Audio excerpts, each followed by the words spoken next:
So what is so great about Shakespeare anyway? Have you ever wondered why every English teacher in every English course seems to teach so much Shakespeare?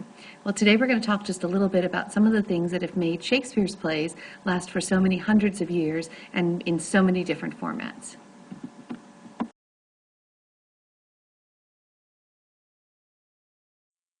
There are really so many things that make Shakespeare really wonderful to read and to study and to watch and to enjoy. But we're going to focus on four basic things that really show up in all of the Shakespearean plays, and that's the language, the themes, the characters, and the stagecraft.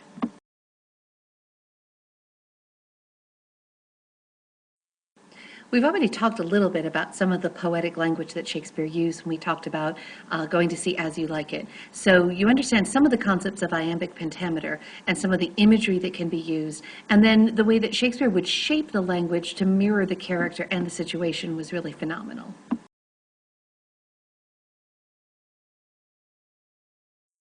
While iambic pentameter is the most common form of language that you'll see in his plays, he also used a variety of other forms, even within a single play. Shakespeare alone is credited with adding anywhere from 1,500 to 2,000 words to our English language. Those are new words that he just invented and used and that become part of what we use today.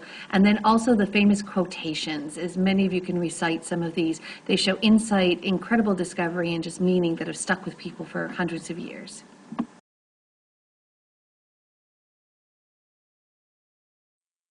Probably my personal favorite part of Shakespeare are his villains. See, Shakespeare had this knack for creating these fully rounded characters.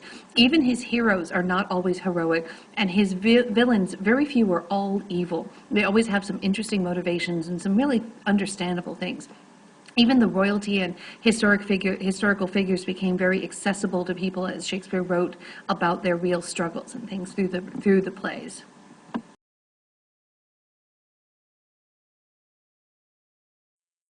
Although Shakespeare's plays are incredibly well crafted, part of the problem of just reading them in a classroom is that you miss out on this glorious stagecraft.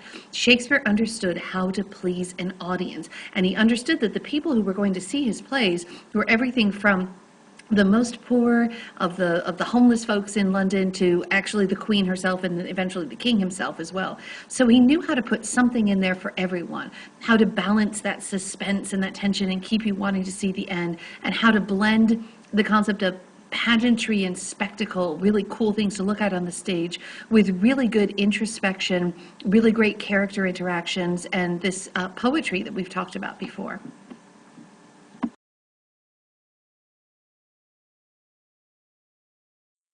So a lot of people, not just students, hear the word Shakespeare and immediately think, ugh, that's going to be boring, it's going to be hard to understand, it's all that awful language. But I want you to let go of most of what you already think you know about Shakespeare. And I want you to really focus on relating to the stories and the characters. And while the language is difficult, don't let it be a barrier to understanding what's happening and starting to appreciate the way that Shakespeare has crafted the play. And really work on learning this language format so you can appreciate it and get all this great stuff out of it as well.